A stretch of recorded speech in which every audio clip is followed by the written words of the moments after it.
Hello friends, আমি শাকিল আর তুমি দেখছো English classes by Shakil. DATE date. ডেটের বাংলা অর্থ কি? তারিখ। কিন্তু ডেটের আর একটা অর্থ আছে, খেজুর। নিশ্চয় অবাক হলে। আসলে ইংরেজিতে এমন কিছু শব্দ আছে যেগুলোর স্পেলিং বা বানান এক, কিন্তু মিনিং আলাদা। কখনো কখনো উচ্চারণও আলাদা হয়। এই ধরনের ইংরেজি শব্দগুলোকে বলে হোমোগ্রাফস। তাই আজকের ভিডিওতে 20টা মোস্ট কমন ইংলিশ হোমোগ্রাফস জানবো। এই ওয়ার্ডসগুলো জানা এই কারণে জরুরি যাতে ইংরেজি বলা, লেখা, পড়া ও বোঝার ক্ষেত্রে কোনো কনফিউশন তৈরি না হয়। তাই ভিডিওটা অবশ্যই শেষ পর্যন্ত দেখো। তো আর সময় নষ্ট না করে চলো শুরু করা যাক। তো প্রথম ওয়ার্ডটা হলো ব্যাট, BAT, ব্যাট। ব্যাটের দুটো অর্থ, এক বাদুর আর দুই ক্রিকেট খেলার ব্যাট। সেন্টেন্স এক্সাম্পল দেখো, the bat hung upside down in the tree, অর্থাৎ বাদুরটি গাছে উল্টো ঝুলছিল।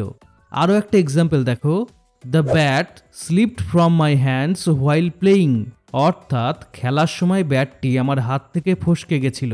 তো এই দুটো সেন্টেন্সে ব্যাটের অর্থ দুরকম।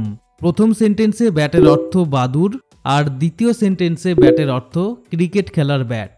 নেক্সট ওয়ার্ডটা দেখো, ম্যাচ, MATCH, ম্যাচ। ম্যাচ দুটো অর্থে ব্যবহৃত হয়। ম্যাচের প্রথম অর্থ হলো মানানসই হওয়া, ম্যাচের আর একটা অর্থ হলো দেশলাই।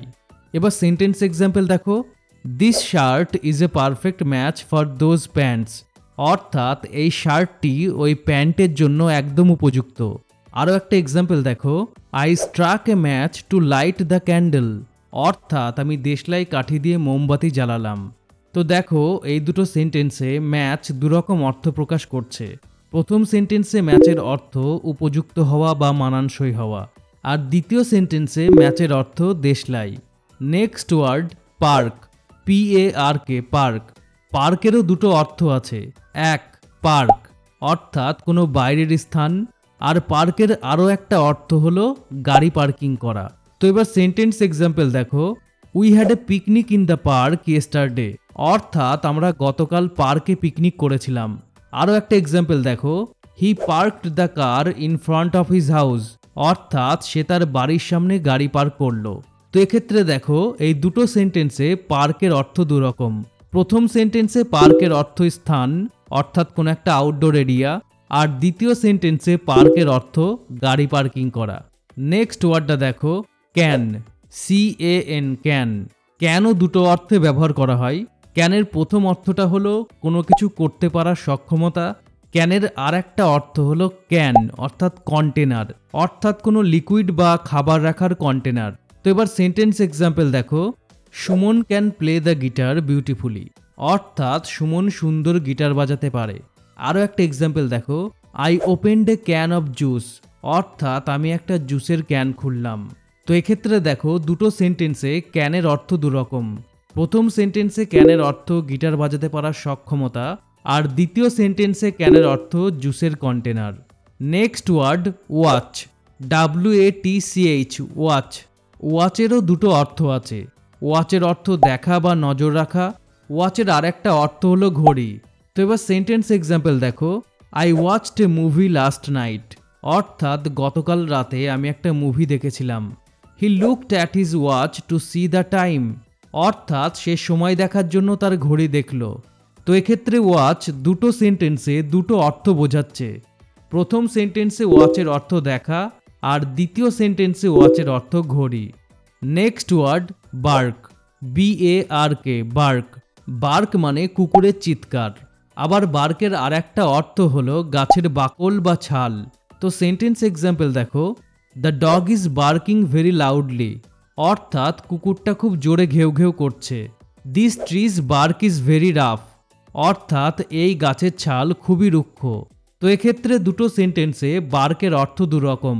প্রথম সেন্টেন্সে বার্কের অর্থ কুকুরের চিৎকার, আর দ্বিতীয় সেন্টেন্সে বার্কের অর্থ গাছের ছাল। Next word light, LIGHT, light.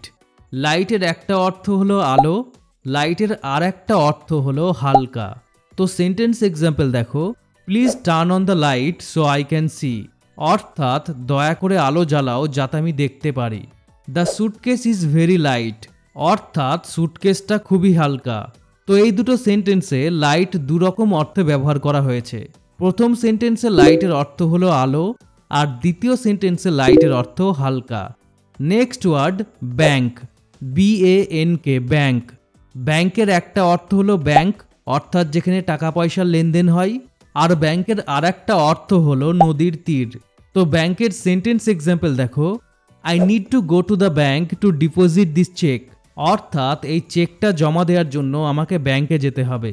Our village is situated on the bank of A river, আমাদের গ্রাম একটি নদীর তীরে অবস্থিত। তো এক্ষেত্রে এই দুটো সেন্টেন্সে ব্যাংক দুরকম অর্থ প্রকাশ করছে। প্রথম সেন্টেন্সে ব্যাংকের অর্থ হলো ব্যাংক, অর্থাৎ টাকা পয়সা লেনদেন করার স্থান, আর দ্বিতীয় সেন্টেন্সে ব্যাংকের অর্থ নদীর তীর। Next word bear, BEAR, bear. বেয়ারের একটা অর্থ হলো ভাল্লুক, বেয়ারের আর একটা অর্থ হলো সহ্য করা। For example, they saw a bear during their jungle safari, অর্থাৎ জঙ্গল সাফারির সময় তার একটা ভাল্লুক দেখেছিল। আই কান্ট বেয়ার দিস, অর্থাৎ আমি এটা সহ্য করতে পারছি না। তো এক্ষেত্রে দুটো সেন্টেন্সে বেয়ার দুটো অর্থ প্রকাশ করছে। প্রথম সেন্টেন্সে বেয়ারের অর্থ ভাল্লুক, আর দ্বিতীয় সেন্টেন্সে বেয়ারের অর্থ সহ্য করা। Next word right, RIGHT, right. রাইটের একটা অর্থ হলো ডান বা ডান দিক, এবং রাইটের আর একটা অর্থ হলো সঠিক। For example, you must turn right to reach your destination, অর্থাৎ তোমার গন্তব্যে পৌঁছানোর জন্য তোমাকে ডান দিকে যেতে হবে। You have given the right answer of this question, অর্থাৎ তুমি এই প্রশ্নের সঠিক উত্তর দিয়েছ। তো এক্ষেত্রে দুটো সেন্টেন্সে রাইট দুরকম অর্থ বোঝাচ্ছে। প্রথম সেন্টেন্সে রাইটের অর্থ হলো ডান দিক, আর দ্বিতীয় সেন্টেন্সে রাইটের অর্থ হলো সঠিক। নেক্সট ওয়ার্ড টাই, TIE, টাই। টাইয়ের একটা অর্থ হলো টাই, অর্থাৎ যেটা গলায় পরা হয়, আর টাইয়ের আর একটা অর্থ হলো বাঁধা। For example, he wore a blue tie with his suit, অর্থাৎ সে তার স্যুটের সঙ্গে নীল টাই পরেছিল। Tie the rope tightly to the stick, অর্থাৎ লাঠিতে দড়িটা শক্ত করে বাঁধো। তো এক্ষেত্রে দুটো সেন্টেন্সে টাইয়ের অর্থ দুরকম। প্রথম সেন্টেন্সে টাইয়ের অর্থ টাই, অর্থাৎ গলায় পরা টাই, আর দ্বিতীয় সেন্টেন্সে টাইয়ের অর্থ বাঁধা। Next word nail, NAIL, nail. নেইলের একটা অর্থ হলো নখ, আর একটা অর্থ হলো পেরেক। For example, she painted her nails with a bright colour, অর্থাৎ সে তার নখে ব্রাইট কালার করেছে। He used a hammer to drive the nail into the wall, অর্থাৎ সে হাতুড়ি মেরে দেয়ালে একটা পেরেক আটকালো। তো এক্ষেত্রে দুটো সেন্টেন্সে নেল দুরকম অর্থে ব্যবহার করা হয়েছে। প্রথম সেন্টেন্সে নেলের অর্থ নখ, আর দ্বিতীয় সেন্টেন্সে নেলের অর্থ পেরেক। Next word band, BAND, band.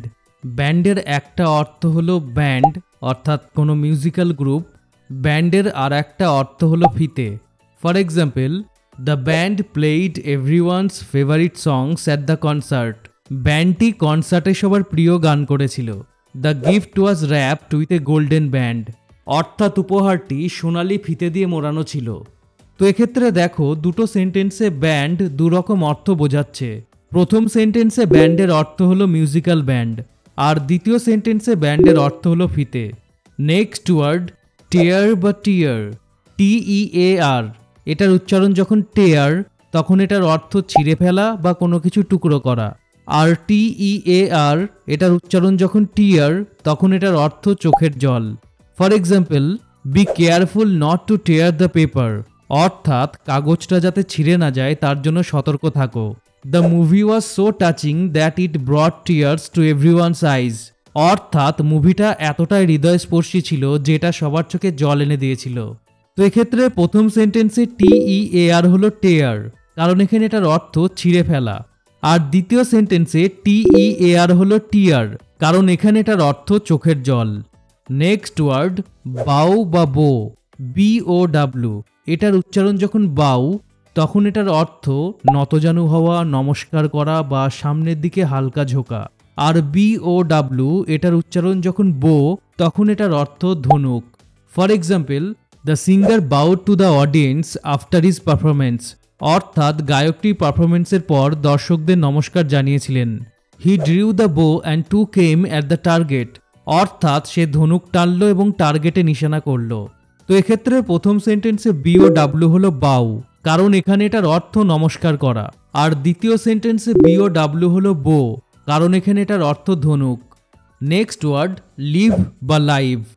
LIVE এটার উচ্চারণ যখন লিভ তখন এটার অর্থ বসবাস করা, আর LIVE এটার উচ্চারণ যখন লাইভ তখন এটার অর্থ সরাসরি সম্প্রচার। For example, I live in a village, অর্থাৎ আমি গ্রামে বাস করি। The cricket match is being broadcast live on television, অর্থাৎ ক্রিকেট ম্যাচটা টেলিভিশনে সরাসরি সম্প্রচার করা হচ্ছে। তো এক্ষেত্রে প্রথম সেন্টেন্সে LIV হলো লিভ, কারণ এখানে এটার অর্থ বাস করা। আর দ্বিতীয় সেন্টেন্সে LIV হলো লাইভ, কারণ এখানে এটার অর্থ সরাসরি সম্প্রচার। Next word close, CLOAC, close. ক্লোজের একটা অর্থ হলো কাছে, আর একটা অর্থ হলো বন্ধ করা। For example, the store is close to our house, অর্থাৎ দোকানটা আমাদের বাড়ির কাছে। Please close the door when you leave, অর্থাৎ যখন তুমি চলে যাবে দয়া করে দরজাটা বন্ধ করবে। তো এক্ষেত্রে দুটো সেন্টেন্সে ক্লোজ দুরকম অর্থ বোঝাচ্ছে। প্রথম সেন্টেন্সে ক্লোজের অর্থ হলো কাছে, আর দ্বিতীয় সেন্টেন্সে ক্লোজের অর্থ হলো বন্ধ করা। নেক্সট ওয়ার্ড মিনিট বা মাইনুট, MINUTE। এটার উচ্চারণ যখন মিনিট তখন এটার অর্থ মিনিট অর্থাৎ 60 সেকেন্ড, আর MINUTE এটার উচ্চারণ যখন মাইনুট তখন এটার অর্থ ক্ষুদ্র বা খুব ছোট। For example, the meeting will start in 1 minute, অর্থাৎ 1 মিনিটের মধ্যে মিটিং শুরু হবে। The insect was so minute that it was barely visible, অর্থাৎ পোকাটি এতটাই ক্ষুদ্র ছিল যেটাকে দেখা যাচ্ছিল না। তো এক্ষেত্রে প্রথম সেন্টেন্সে MINUTE হলো মিনিট, কারণ এখানে এটার অর্থ 1 মিনিটের সময়। আর দ্বিতীয় সেন্টেন্সে MINUTE হলো মাইনিউট, কারণ এখানে এটার অর্থ অতি ক্ষুদ্র বা খুব ছোট। নেক্সট ওয়ার্ড লিড বা লেড, LEAD এটার উচ্চারণ যখন লিড তখন এটার অর্থ নেতৃত্ব দেওয়া বা পথ দেখিয়ে নিয়ে যাওয়া। আর LEAD এটার উচ্চারণ যখন লেড তখন এটার অর্থ সীসা। The guide will lead the tourist through the museum, অর্থাৎ গাইডটি পর্যটকদের জাদুঘর ঘুরিয়ে দেখাবেন।